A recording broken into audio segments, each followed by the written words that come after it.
இன்றே டவுன்லோட் செய்து உங்கள் ஃபேவரட் ஷோக்களை என்ஜாய் பண்ணுங்க. அத தினேஷ் மாமாவை நாளைக்கு ஆபீஸ் வர சொல்லியிருக்கேன். அவரையா? அவரே எதுக்கு வர சொல்லிருக்க? மாமா இப்ப வேலை எதுவும் இல்லாம இருக்கார்ல, அதை நினைச்சு காவிரி அத்தை ரொம்ப சங்கடப்பட்டாங்க. அதான் நம்ம ஹெட் ஆபீஸ்ல அவருக்கு ஒரு வேலை கொடுக்கறதா சொல்லியிருக்கேன். ஓ, வேலை போட்டு கொடுக்க தான் வர சொல்லிருக்கானா? ஆமா கவிதா, திரு சொல்றதும் சரிதான். அங்க இங்கன்னு போய் கஷ்டப்படுறதுக்கு நம்ம கம்பெனிலேயே மாப்பிள்ளைக்கு வேலை போட்டு கொடுக்கறது நல்லது தானே. மா, தெரிஞ்சுதான் பேசுறியா? தினேஷை நம்பி நம்ம ஆபீஸ்குள்ள விட்டா அவ்வளவுதான். அவருக்கு ஹெட் ஆபீஸ்ல வேலை போட்டு கொடுத்தோம், இத்தனை நாளா நம்ம சம்பாதிச்சு வச்ச பேரை அத்தனையும் கெடுத்துருவாரு. அத்த, நான் கன்ஃபார்மா சொல்லிட்டேன், இனிமே மாத்தி பேச முடியாது. மாமாவும் நம்ம ஆபீஸ்ல வேலை செய்ய இன்ட்ரெஸ்டா இருக்காரு.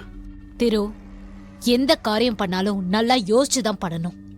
அதுவும் தினேஷ் விஷயத்துல எதையும் பார்த்துதான்ப்பா செய்யணும். ஆளாளுக்கு இப்படி சொன்னா எப்படி? நம்ம திரு கூட தானே இருக்க போறான், அவன் பாத்துக்க மாட்டானா? மா, நீ கொஞ்சம் சும்மா இருக்கியா? சில விஷயம்லாம் உனக்கு புரியாத. நான் வேண்டான்னு சொல்லியும் நீ இப்ப எடுத்திருக்க முடிவால வரப்போற விளைவுகளை நீ சீக்கிரமாவே அனுபவிப்ப. என்னத்த இப்படி சொல்றீங்க? காவிரியத்தை நினைச்சு பாருங்க, அவங்களுக்காவது நாம இதை செஞ்சுதான் ஆகணும். வேணாம் பாட்டி. திரு சொல்றான் சரின்னு சொல்லாம எதுக்கு தேவையில்லாம அவங்கிட்ட வாக்குவாதம் பண்ணிட்டு இருக்க? அவன் காவேரி வாழ்க்கைக்காக தானே யோசிச்சு இதெல்லாம் பண்ணிட்டு இருக்கான். அம்மா, திரு தான் புரியாம பேசுறானா? உனக்குமா நான் என்ன சொல்றேன்னு புரியல? தினேஷ் ஒரு வைரஸ் மாதிரிமா, இத திருவுக்கு சொல்லி புரிய வைக்கணும். ஏய் கவிதா, மெதுவா பேசு, மாப்பிள்ளை காதுல விழுந்துற போது. திரு ஏன் தான் இப்படி பண்றான்னே தெரியல. திருவை குறை சொல்லி யாரும் பேச வேண்டாம். எதிரிக்கு கூட அவன் ஒரு சான்ஸ் தருவான். அப்படிதான் தினேஷுக்கும் ஒரு வேலை கொடுத்திருக்கான், அதை அவன் பார்த்துப்பான். நீங்க யாரும் அதை நினைச்சு கவலைப்பட வேண்டாம்.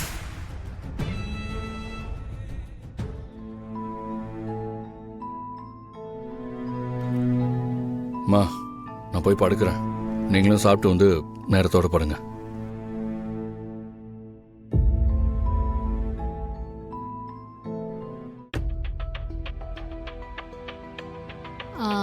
அம்மா, திரு கல்யாணத்தை பத்தி அவன் கிட்ட பேசுனியா? இப்பதான் பேசலான்னு இருந்தேன். எங்க அதுக்குள்ள இந்த பிரச்சனை ஆரம்பிச்சிடுச்சு. என்னம்மா சொல்ற?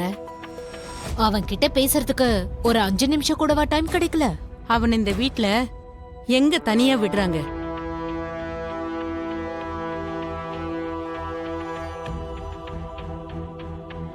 அதோட போறவனை கைய பிடிச்சு நிறுத்தி கேக்குற காரியமா இது?